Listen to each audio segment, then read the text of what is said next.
After the surgery, everything changed: my rhythm, my routines, and my view of the world outside my window. I'd spent most of my adult life on my feet, either building houses with my own hands or walking my daughter to school every morning in the same pair of boots. But after the accident on the job site, a fall that shattered my lower spine, those boots were boxed up, and a wheelchair became my new mode of existence. Recovery was slow and humbling. The hardest part wasn't the pain, it was the helplessness.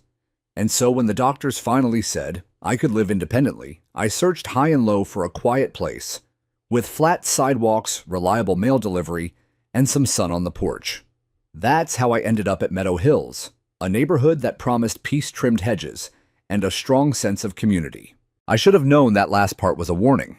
My daughter helped me move in. She was already juggling 2 kids and a job, but she made the 4-hour trip just to set up my kitchen, arrange my medication drawer, and leave a pie cooling on the windowsill, like something out of a Norman Rockwell painting. We were both hopeful this would be a fresh start. No loud neighbors, no stairs, no drama. Just a small, brick house with a good roof and room for my wheelchair to roll from room to room. Before she left, she kissed the top of my head and whispered, "You've earned your rest, Dad." That first week, I focused on building my independence back piece by piece. I installed a small wooden ramp at the front entrance, nothing fancy, just enough for my wheels to roll down to the mailbox without asking for help. I made sure it was safely secured, stained to match the porch, and kept the pathway clear at all times. Neighbors waved, dogs barked, kids rode their bikes by and offered a cautious "Hello, sir." I smiled. It wasn't perfect, but it was good. Until the clipboard came. It was a Thursday morning. I remember it because I'd just brewed my second cup of coffee and was watching the light scatter across the dew-covered lawn. That's when she appeared. Mid-50s, tight blonde bob, pastel pink cardigan draped just so, and a clipboard held like a judge's gavel. She didn't knock. She didn't smile. She pointed with the end of a ballpoint pen and said, "That ramp's not in compliance with HOA aesthetic standards." I blinked. "Excuse me." She took a photo just like that and wrote something on her form. "Unapproved construction. We'll need it removed immediately. It disrupts the uniformity of the block's visual profile." I stared at her, unsure if I'd misheard. "Ma'am, that's my wheelchair ramp." She looked at me as if I'd said the sky was green. "Yes, and you didn't apply for a design variance. That's a violation. You should have gone through the HOA's Architectural Review Committee. It's in the handbook." I hadn't read the handbook. I'd been too busy learning how to transfer from my bed to my chair without bruising my legs. But even then, I knew this wasn't just about paperwork. I could feel it in her tone and the way her eyes scanned me, like I was a problem, not a neighbor.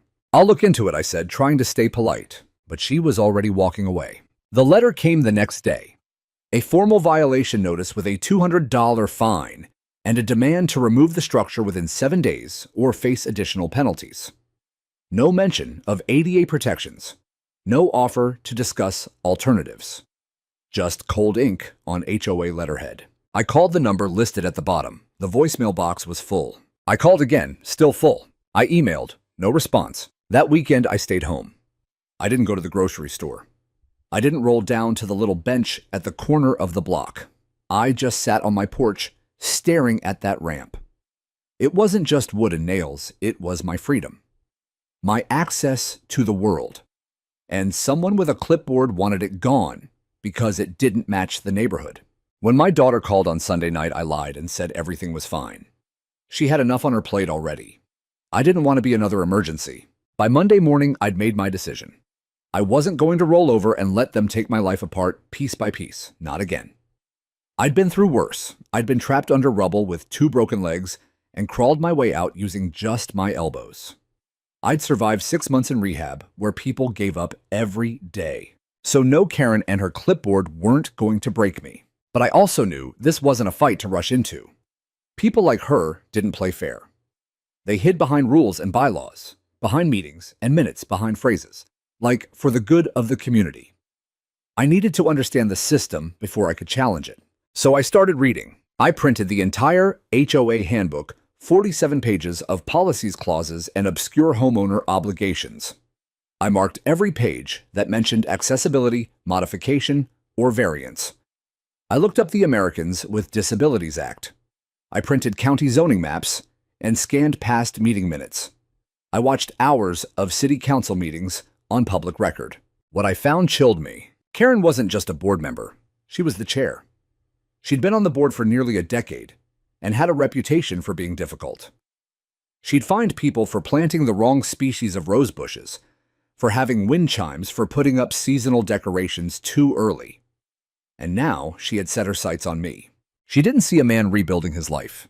She saw an eyesore on her perfect street, while she was about to find out that some eyesores can see just fine, and I wasn't going anywhere. I didn't see her again for 2 weeks, not in person at least, but she was everywhere, in the new fines posted in my mailbox, in the printed notices taped to my door, and in the silent stares of neighbors who seemed to have been told something about me I hadn't said myself. The second notice came on a Wednesday morning. Final warning: unauthorized structure must be removed or HOA will intervene. They didn't even use the word ramp this time, just structure, as if it were a shed, as if it weren't my lifeline to the world. By then, I had contacted a local ADA advocacy group. They were sympathetic, but cautious. The ADA does apply, the woman on the phone told me, but HOAs often ignore it until someone forces them not to. I looked at the ramp that afternoon as though it were already gone. It was just 8 feet of wood built at a gentle slope, with rails my daughter helped me install. The only thing unauthorized about it was that I hadn't gone through some performative, punitive committee approval. It was safe, clean, and vital. I left a voicemail at the HOA office explaining the situation. I mentioned the ADA. I quoted Section 182, B2, H2 about reasonable accommodations. I even included it in writing certified mail. They signed for it. I heard nothing. Then came the day Karen showed up again. It was a bright Saturday. The sun made the sidewalk look too clean, too staged, like one of those artificial neighborhoods built for real estate catalogs. I was watering the flower box from a chair at the top of my ramp when I heard the sharp, deliberate click of heels on concrete. She was dressed in white again, some kind of HOA armor, I assumed, and flanked by 2 other board members. I recognized one of them as a guy I'd seen walking his Labradoodle in a golf visor. The other was a woman who looked like she could smell dissent before it reached the street. Karen didn't smile. She pointed her pen again, this time to the top bolt of the ramp. "You've had ample notice," she said. "We've received no application, no appeal. And as of Monday, we will be removing the structure." I looked at the woman beside her. "You know this violates federal law, right? The ADA protects access ramps. You can't just remove it." The woman spoke with a voice that had the consistency of cold soup. "This is private property, governed by HOA agreements. You signed the paperwork. This isn't a public sidewalk. The ADA has limited jurisdiction in this context." She was wrong. I knew it.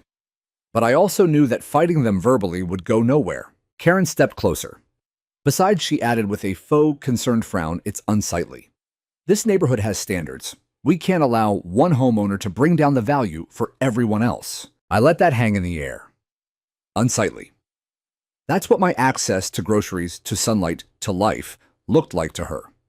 An aesthetic inconvenience. I stared right at her and said calmly, "Touch that ramp, and I promise you'll regret it." She tilted her head mockingly. "Is that a threat?" "No," I said. "It's a guarantee." She snorted, scribbled something on her clipboard, and walked away. Her 2 hench people followed, but the woman with the cold soup voice glanced back. Her eyes flickered just briefly, maybe doubt, maybe guilt. But she turned anyway. That night, I couldn't sleep. Every noise outside sounded like a truck backing in. Every creak of the floorboards felt like a countdown. I stared at the ceiling fan, replaying the conversation. I didn't know what they were going to do, but I knew they were going to do it soon, and they were going to try and make it legal. On Monday morning, I heard hammering. Not the sharp, rhythmic kind that means construction. The erratic, heavy-handed kind that means destruction. I wheeled to the front door just in time to see 2 men in neon vests removing the bolts from the base of my ramp. One of them saw me and stopped. "HOA ordered this," he mumbled. "They said the homeowner approved it." I laughed. It was bitter hollow. Did the homeowner also approve being trapped inside his own house? The man blinked. Look, I'm just following the work order." "I understand," I said cold. "But please understand this. You're violating federal law right now. You remove that ramp, and I promise you'll be subpoenaed." That got his attention. He called someone, maybe Karen. There was arguing. He walked away to take the call, came back with a shrug, and said, "They said it's already been processed." He bent down and unbolted the last piece. And just like that, my ramp was gone. That afternoon, I sat in my living room, stuck. I stared at the patch of sunlight on the sidewalk, just out of reach. I felt like a prisoner in my own home because that's exactly what I was. But it wouldn't be for long. I opened the file I'd been building. Photos, emails, the certified letter, ADA references. I even had timestamps from the security camera I'd hidden in my doorbell. It showed the men removing the ramp. It showed Karen pointing. I made 5 phone calls that day. 1 to my daughter, 1 to the ADA legal aid office, 1 to the local news tip line, 1 to a lawyer I'd met at a veterans event 2 years ago, and 1 to the county clerk's office. The storm was coming, and for once, I wasn't the one who should be afraid of it. The next morning, I watched the sunlight creep across the floorboards like a silent reminder that I was stuck again. Without the ramp, even a small step down to the path was like the edge of a cliff. The porch that once meant freedom had become a prison wall. I tried not to let the feeling sink too deep, but it was impossible to ignore. There's a particular kind of quiet that fills a house when you've been rendered immobile. Not just physically, but legally, psychologically. It seeps in through the walls and presses against your chest. I hadn't felt that kind of stillness since the hospital bed, since waking up with no sensation in my legs and wondering what life had decided to take away next. I spent that day making calls. My lawyer, his name was Calvin Grant, was sympathetic, but methodical. A retired JAG officer turned disability rights advocate, Calvin didn't waste time. I emailed him everything I had, pictures, videos, documents. By noon, he'd already drafted a formal cease and desist to the HOA citing the ADA and demanding the immediate reinstatement of my ramp. "Let's give them rope," he told me over the phone. "The kind they can hang themselves with." I nodded, even though he couldn't see me. The following day, I got my groceries delivered. The driver knocked once, waited a full minute, then left the bags at the bottom of the porch. I could see the tops of the paper bags from the window, milk, bread, fruit I'd never touch. I called my daughter that night. I told her not to come. She offered, of course she did, but she had a life, a family, and I'd spent years teaching her not to carry my burdens. I didn't want this to become hers. Still, the anger in her voice gave me a sliver of hope. "She did what?" she said, almost spitting through the phone. She had it taken down, claimed it violated aesthetic harmony, whatever that means. "That's illegal, Dad. That's not just cruel, it's illegal." "I know," I said softly. "I'm handling it. I'll be there this weekend. You don't have to. I'm not coming to fix anything. I'm coming to witness." I hung up with tears in my eyes. Not because I was sad, but because I realized how often I'd carried this fight alone. Being in a wheelchair had become a kind of armor. You grow used to independence even when it isolates you. But this wasn't just my fight anymore. 2 days later, I received an envelope in the mail. No return address. Inside was a single sheet of paper. "You're disrupting the peace of the neighborhood. This could have been avoided if you followed the rules. Don't make things worse for yourself." It wasn't signed. Of course it wasn't. Cowards never leave their names. I scanned the paper, logged it into my growing evidence folder, and forwarded it to Calvin. That same afternoon, I got a knock at the door. I wheeled myself to the window and saw Karen standing there alone this time. No clipboard, no entourage, just her arms crossed, mouth pursed like she'd bitten into something bitter. I didn't open the door. She stood there for a while, then slipped something through the mail slot and walked away. I waited until she'd turned the corner before picking it up. It was a brochure for voluntary relocation services for seniors with disabilities. No note, no explanation, just a pamphlet. I laughed. Loud, sharp. It echoed through the empty house like thunder in a cathedral. She wanted me to move. She thought she could break me, guilt me, isolate me, push me out like an inconvenience. But what she didn't know is that my entire life had been a lesson in standing firm. I didn't run when my wife died. I didn't run when my spine cracked like dry wood. And I wasn't going to run now. The next week, Calvin filed an injunction. It was the first blow. Karen and the board responded with a brief full of hollow legal jargon and redacted photos. But they hadn't expected me to come prepared. They didn't know I had video footage of the ramp removal. That I had audio of Karen admitting it looked bad for the neighborhood. That I had email records, timestamps, and now a growing list of neighbors willing to speak up because something had shifted. Word had started to spread. First, it was the retired couple 3 doors down, who brought over soup and whispered, "We never liked her, you know." Then it was the mailman who dropped a quiet, "They did you wrong, sir, with my package." HOAs are built on silence, on neighbors too afraid to speak, too busy to get involved. But all it takes is one crack in the dam. Calvin scheduled a hearing for the following month. Until then, the HOA was barred from any further modifications to my property. Karen, of course, didn't take it well. She filed another violation this time, citing excessive legal correspondence as a disruption to community cohesion. I almost laughed. Then I filed a formal ADA complaint with the Department of Justice. That night, I slept better than I had in weeks. The ramp was still gone. The porch still out of reach, but something deeper had returned. Control.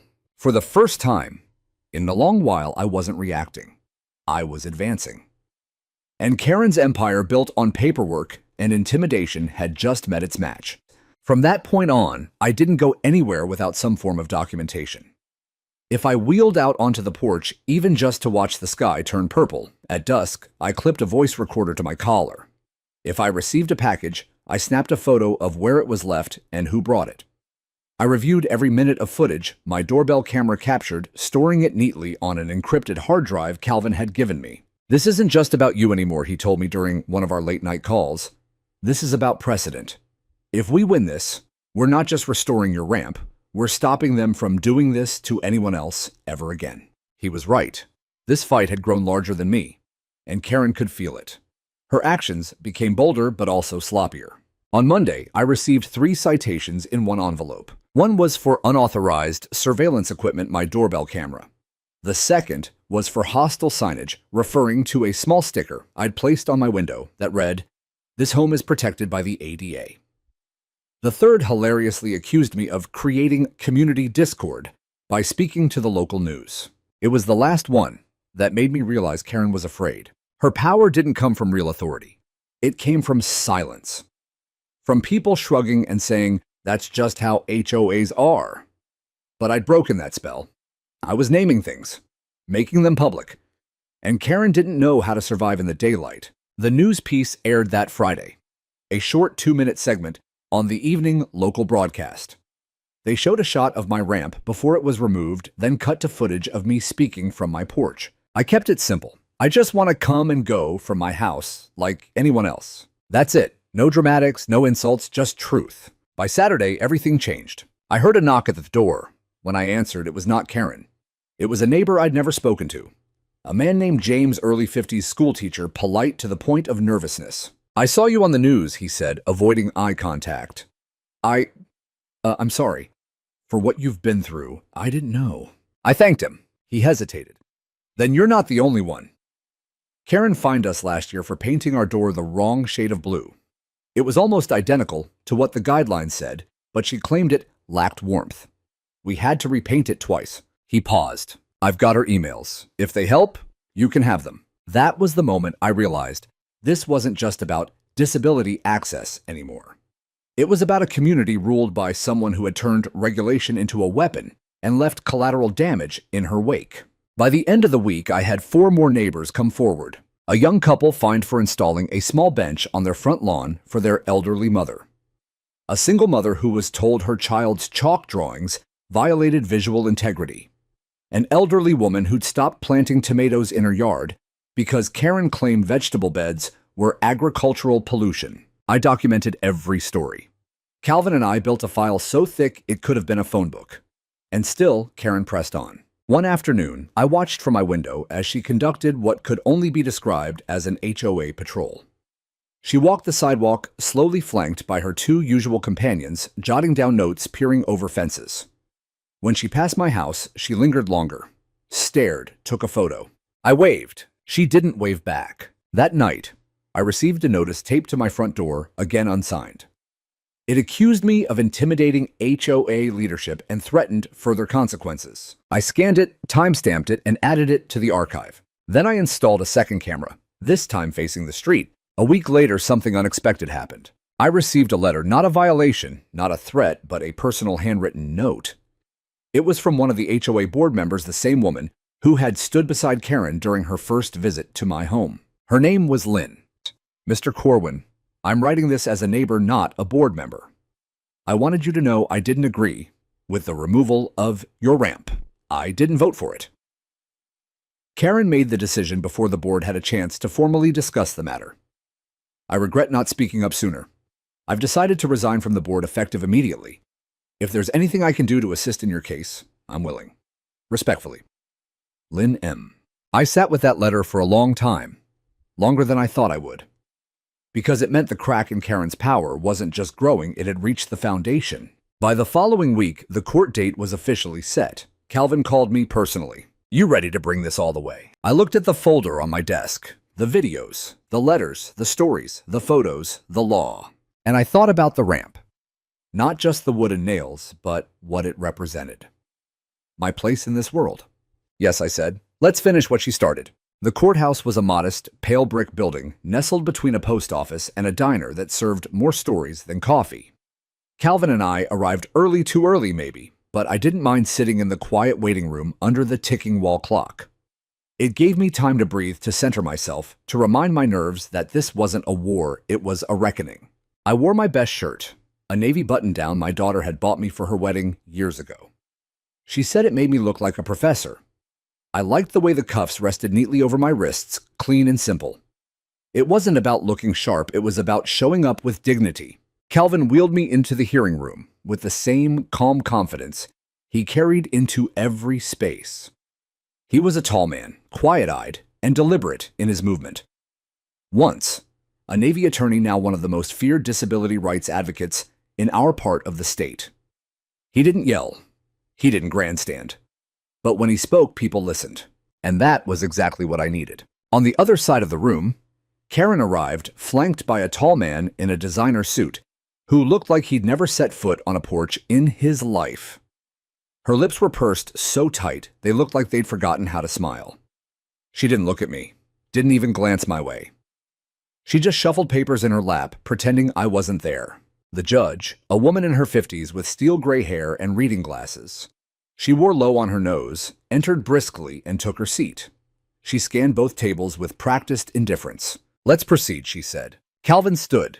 Your Honor, we are here today because my client, Mr. Samuel Corwin, a disabled veteran and homeowner, has been subjected to unlawful and discriminatory treatment by the Meadow Hills Homeowners Association and its acting chairwoman, Mrs. Karen Holt. He laid out the facts like a builder laying bricks, precise, unshakable.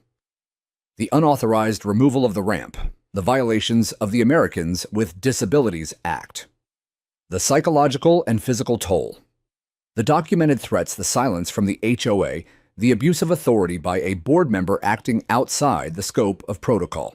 He didn't raise his voice once. When he finished, the room was still. Karen's attorney rose and began his rebuttal with a smirk that had too many teeth. He called me a disgruntled homeowner, said I escalated unnecessarily, claimed my ramp was a safety hazard, said I had refused to comply with reasonable requests. Then he handed the judge a copy of the HOA handbook, highlighted and tabbed like a college thesis. But Calvin was ready. If I may, Your Honor, he said, standing again, I'd like to direct the court's attention to Section 2.63 of the Meadow Hills HOA bylaws regarding emergency medical accommodations. The judge nodded, adjusting her glasses. Go ahead. Calvin flipped to a page in his binder. It states, in cases where health or disability necessitates structural modifications for safety or access, the homeowner may proceed with installation pending retroactive review. He paused. Mrs. Holt did not offer review. She removed the ramp, without approval, without vote, without legal consultation. Karen shifted uncomfortably. Calvin continued. Furthermore, per Title III of the ADA, a homeowner cannot be denied reasonable access modifications to their primary residence. Federal law supersedes HOA bylaws, period. Karen's attorney tried to interrupt, but the judge held up her hand. Let him finish. Calvin stepped back. My client is not here seeking vengeance. He is seeking restoration of his access, of his rights, of the dignity stripped from him without due process. He sat down. The judge took a long pause, tapping her pen against the bench. Then she looked directly at Karen. Mrs. Holt, did you or did you not approve the removal of Mr. Corwin's ramp? Karen licked her lips. Yes, I approved it, but it was in violation of community standards. Did you consult the board? There was a flicker in her eyes. Not formally, no. But I have executive authority. That's not what I asked, the judge interrupted.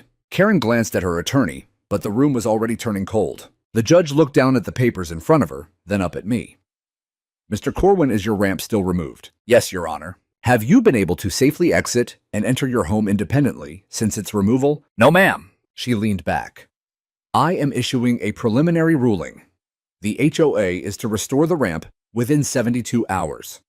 Failure to comply will result in fines of $5,000 per day payable to the plaintiff. Karen's mouth dropped open.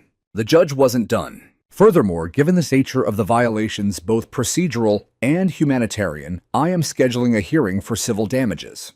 We will determine restitution for emotional and physical hardship, as well as any financial losses incurred. She slammed her gavel once. We are adjourned. The room erupted into low murmurs. Karen stood frozen, staring ahead like she'd been struck. Her lawyer leaned in to whisper something, but she didn't respond. Calvin packed our things slowly. This is only the first round, he said softly. But it's a hell of a start. Outside the courthouse, the air was thick with summer.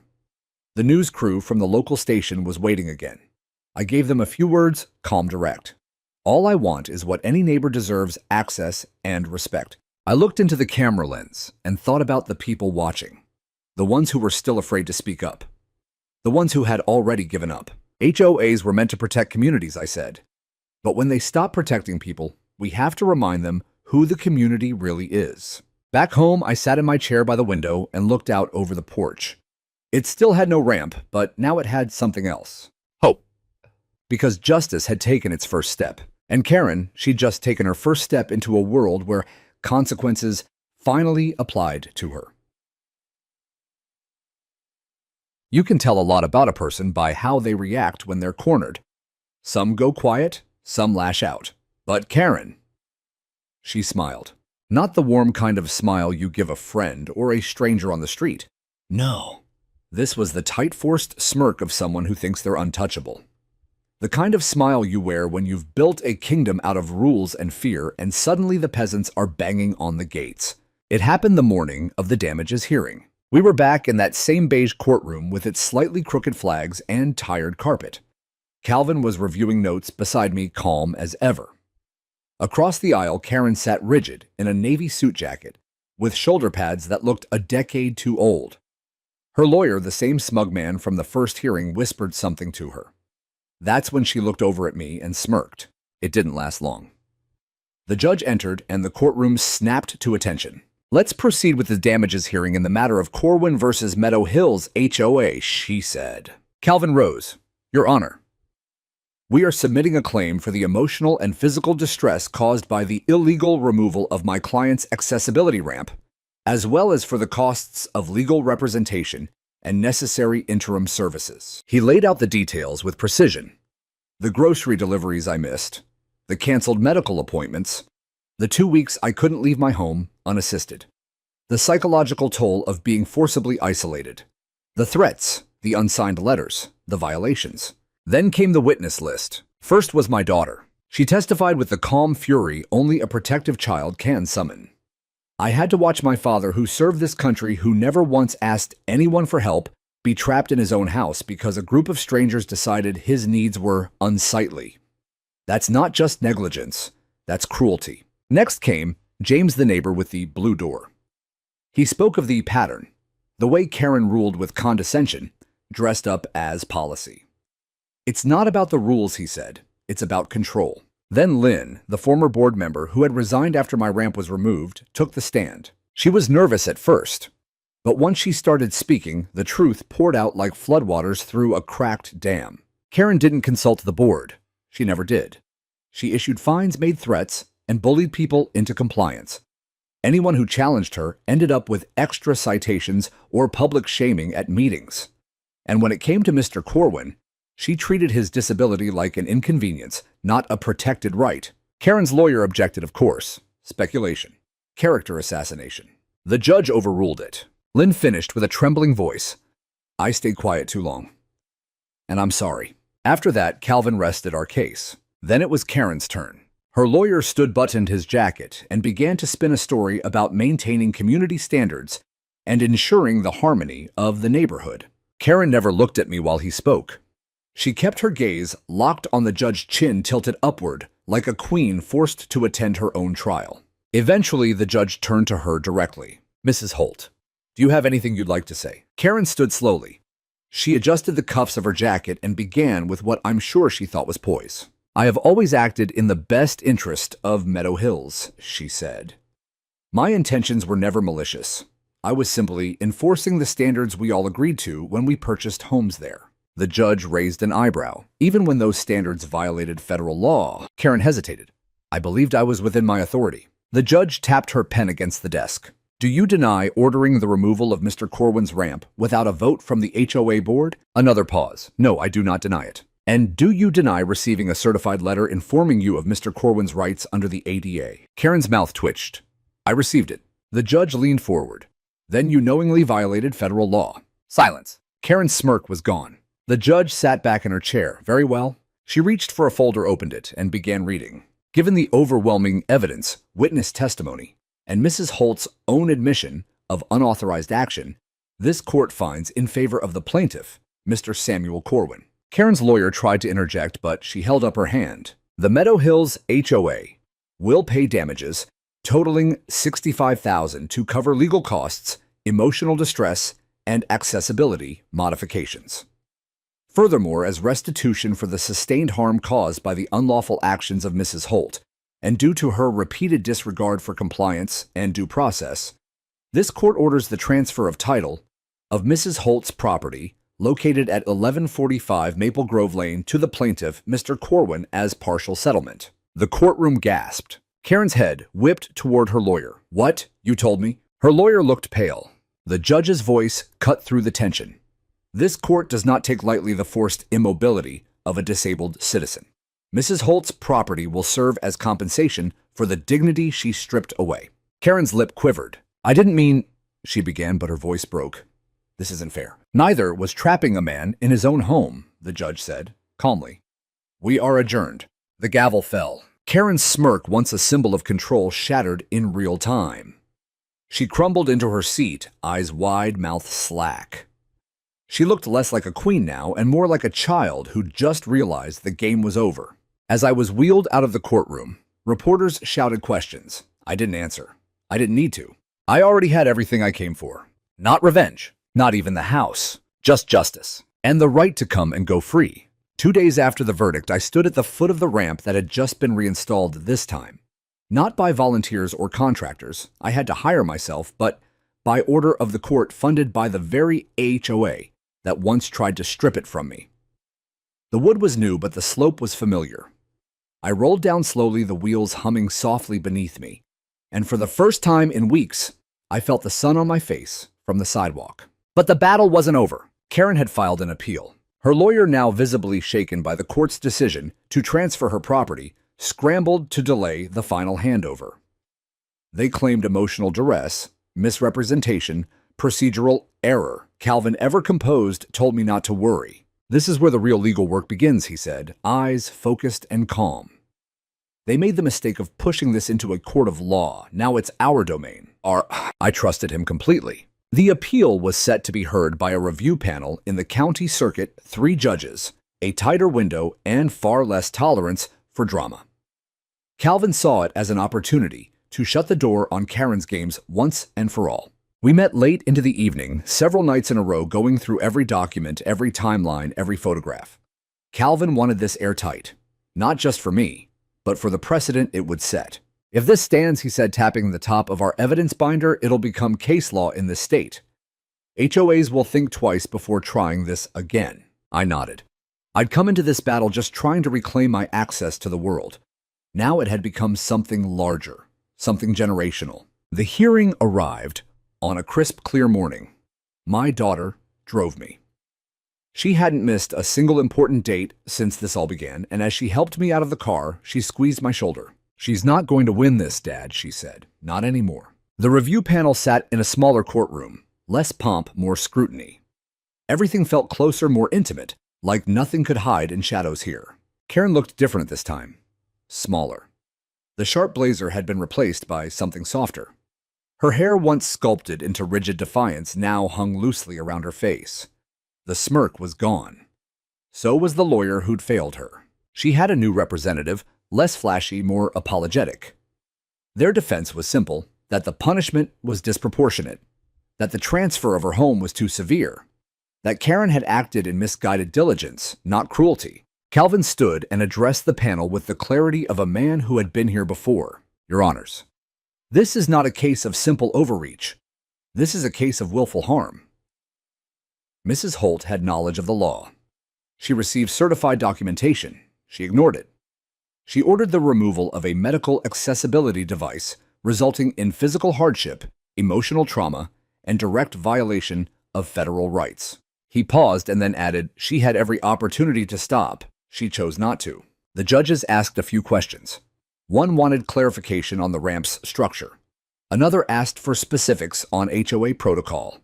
Calvin had it all, but it was the final question posed by the eldest judge that sealed Karen's fate. If we reverse the property transfer, he asked, voice steady, what message does that send to other disabled homeowners facing similar violations? Karen's lawyer fumbled. We acknowledge the severity. We are only requesting alternative damages, monetary, perhaps. And if the plaintiff had been unable to afford legal counsel, the judge pressed. Should justice be reserved only for those who can fight for it? The silence in the room answered for them. When the verdict was announced, it wasn't just a ruling. It was a statement. Appeal denied. The transfer of property would stand. The damages would be upheld. And Karen's name, once printed atop HOA newsletters and minutes, would now be attached to a ruling that reshaped the way communities treat their vulnerable members. As we left the courtroom, Calvin allowed himself a rare smile. That, he said, was for every homeowner they ever tried to silence. The media was waiting outside again. I spoke briefly, more for others than for myself. This isn't just about one ramp, or one man, or one neighborhood. This is about fairness, about dignity, about reminding the powerful that there are lines you don't cross no matter how many bylaws you think are on your side. Karen didn't leave through the front entrance. I saw her slip out the back with her lawyer head, low shoulders hunched. Her reign was over not just on paper, but in the hearts and minds of the people she once ruled. Back at home, I rolled down the new ramp again. This time slower, more thoughtful. The wood creaked slightly fresh, unfinished, but it was beautiful in its simplicity. My daughter had hung a small wind chime beside the porch. It danced in the breeze, clear and bright. For the first time in months, I sat outside without waiting for the other shoe to drop. The fight had turned. The tables were no longer tilted in their favor. In the days following the final verdict, everything around me felt different. Calmer, yes, but also heavier. As if the neighborhood was holding its breath, unsure of how to exhale after everything that had transpired. Some neighbors waved again, hesitant but kind. Others avoided eye contact crossing the street, as though I had become a symbol of something they didn't want to acknowledge. But I didn't mind. The truth had its own weight, and I'd grown strong enough to carry it. The deed to Karen's former home arrived in a plain envelope, no fanfare, no ceremonial handing over of keys. Just paper, ink, and justice. Calvin met me on my porch to go over the transition. He carried a clipboard not unlike Karen's, but his carried freedom, not control. All the paperwork's finalized, he said, handing it to me. It's yours now, Sam, every square inch. I looked at the house from where we sat. It was just 3 doors down. A quaint 2-story colonial with a blue front door, ironically the very same shade Karen had once fined James for. The shutters were perfectly aligned, the lawn trimmed to the exact inch prescribed by HOA standards. And now it was mine. You gonna live in it? Calvin asked, half teasing. I chuckled. God, no. I've got everything I need right here. But I know exactly what I'm going to do with it. He raised an eyebrow. You're not going to flip it. I shook my head. Better. I'm going to give it a new purpose. The next week, a wooden sign went up on the lawn of 1145 Maple Grove Lane. The Access House. Community Resource Center for Disability Rights and Homeowner Advocacy. Below that, a smaller sign. You are not alone. The reaction was immediate and mixed. Some neighbors were thrilled. They brought cookies, offered help, asked about volunteer opportunities. Others posted passive-aggressive rants in the HOA newsletter. One anonymous message called it a political stunt disguised as charity. Another complained that the wheelchair-accessible additions I made to the property would lower property values. But the tide was shifting. I started getting letters, emails, phone calls, people from across the county, and even out of state, reaching out to say thank you, sharing their own stories of HOA harassment, asking for advice, looking for a place to begin their own fights. One message stuck with me. It was from an older gentleman in Florida. And I'm a Korean War vet. Lost part of my leg in 1971. My HOA fined me for installing a railing next to my driveway. Said it made the neighborhood look like a hospital. I never fought it. I wish I had. Thank you for doing what I couldn't. I printed it and framed it. It hangs on the wall of the access house, now just beside a copy of the court ruling with the judge's signature highlighted in bold ink. Karen, meanwhile, moved out of Meadow Hills quietly. I heard through James that she took a temporary lease in another gated community a few towns over. The irony wasn't lost on anyone. But what surprised me more was the aftermath within the HOA. 2 board members resigned within the month. A special election was held. For the first time in years, actual debate happened at the meetings, no longer Karen's monologue, but a conversation. And perhaps the most symbolic shift of all, the handbook was revised. Page 42, where once it restricted unauthorized medical fixtures, now bore new language written with Calvin's help and adopted unanimously. No HOA policy shall interfere with a homeowner's federally protected right to reasonable accommodation, access, or dignity. It wasn't just a sentence. It was a line in the sand, and as weeks turned into months, I began to feel a strange, unfamiliar thing creeping back into my life. Peace. It didn't come all at once. It was in the little things. The hum of my wheelchair wheels on the smooth ramp boards. The way the wind chime sounded on a windy afternoon. The feeling of sunlight on my face without the weight of suspicion. One evening, my daughter visited with her 2 boys. We sat on the porch as they played in the front yard, running between my ramp and the new flower beds James helped me plant. "You look taller," she joked, handing me a glass of lemonade. I grinned. That's because I finally stood up for myself in a chair. She laughed, but I saw the pride in her eyes. "I'm proud of you, Dad, not just for winning, but for turning it into something more." I nodded. I didn't want to just tear Karen down. I wanted to build something better. And we had. Not just a legal victory, not just a new center, but a reminder that when people fight back quietly, steadily, with truth and resilience, they can shake the very foundations of injustice. That night, I wheeled over to the access house alone. I unlocked the front door, walked the halls one more time, and turned on the porch light. A neighbor passed by with his dog and paused. "Thanks for doing this," he said. I smiled. For all of us. The day Karen handed over her keys wasn't marked by any official announcement or ceremony. No security escort, no HOA farewell luncheon. Just a quiet transfer scheduled for 9 a.m. on a gray Monday morning. I didn't need to be there, but I went. Not out of revenge. Not to watch her suffer. I went because I wanted to see the final act of something that had loomed over my life for months, no years, if I was being honest. I wanted closure. She arrived 10 minutes late, driving the same spotless white SUV that had once parked arrogantly at the end of my driveway, blocking my mailbox. She stepped out slowly, her posture still erect, still trying to hold on to whatever authority she once wielded. But the sharp edges had dulled. Her movements were hesitant, her eyes shadowed. Calvin was already there, flanked by a representative from the title office and a notary public. This wasn't a courtroom, but it felt more official than any meeting Karen had ever hosted as HOA chair. She clutched a thin folder with trembling hands. Mrs. Holt Calvin greeted her, his voice firm but polite. Karen didn't respond. She looked over at me, her lips twitching, somewhere between a scowl and a plea. I didn't offer anything in return, just met her gaze and held it. The notary went through the paperwork step by step. Karen signed each page in silence. The only sound was the rustling of legal documents and the occasional clearing of her throat. When it was done, Calvin slid the final document across the hood of the SUV for her signature. This one confirms the voluntary and uncontested transfer of ownership, including the physical surrender of keys and digital access codes, he said. Karen picked up the pen slowly, then stopped. "I built this house," she said softly. It caught everyone off guard. Even Calvin hesitated. She continued, her voice cracking. I didn't build it myself, of course. But I chose every fixture, every tile. I planted that dogwood tree in the yard. My husband and I... She paused, swallowing. "We raised our kids here. This was supposed to be my last house." No one said a word. "I didn't mean for it to get this far," she whispered. Calvin's tone stayed neutral, and yet it did. Karen blinked rapidly. Her hand trembled as she tried to sign the page, but halfway through her name, she dropped the pen. It clattered against the pavement, and then just like that, she broke. Tears spilled down her cheeks. Not the poised single-drop kind, but the uncontrolled kind that hit in waves. She slumped forward, bracing herself against the hood of the car, shoulders shaking. For a moment, it wasn't the HOA tyrant in front of me. It was just a woman who'd finally realized what her pride had cost her.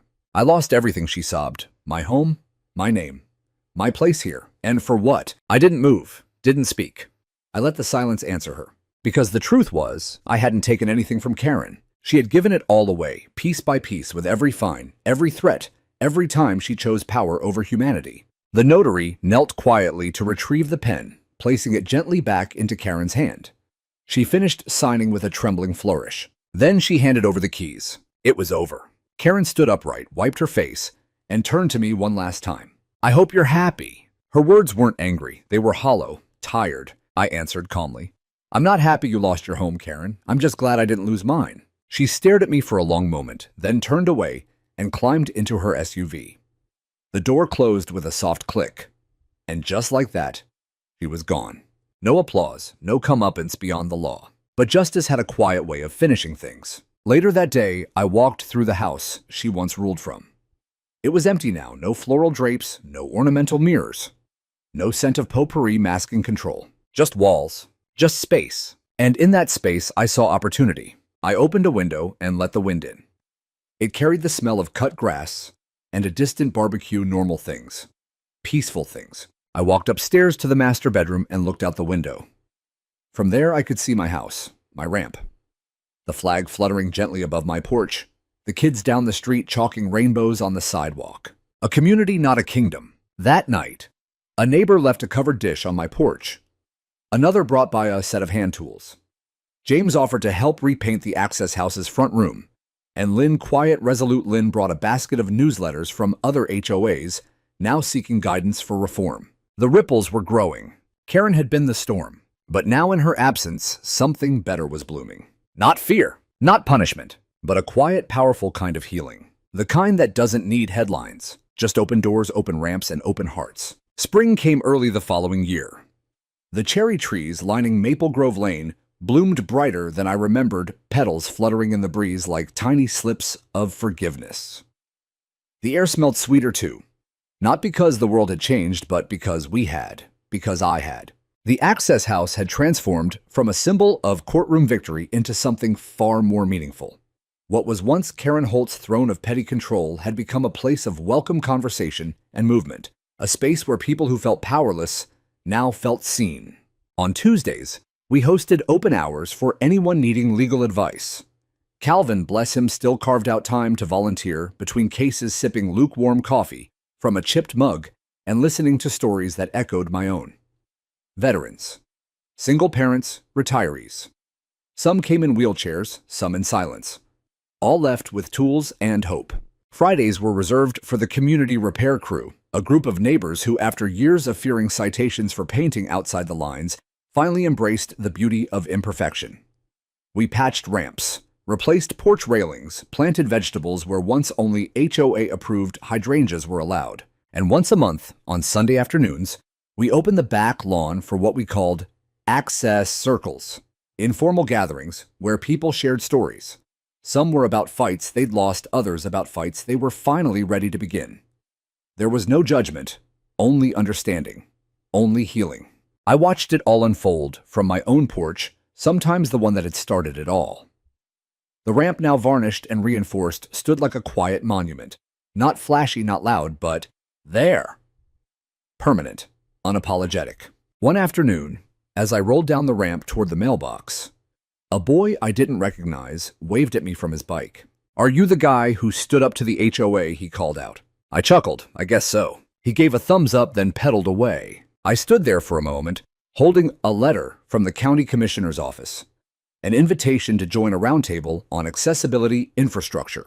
Me, a retired contractor who once just wanted to be left alone, now being asked to help shape policy. It was strange how life had unfolded. I hadn't set out to be a voice for anyone. I wasn't a hero or an activist or anything noble. I was just tired of being treated like I didn't belong in my own home. But maybe that's what made it powerful. Because there are thousands of people like me, quiet proud, pushed to the edge by people who confuse rules with righteousness.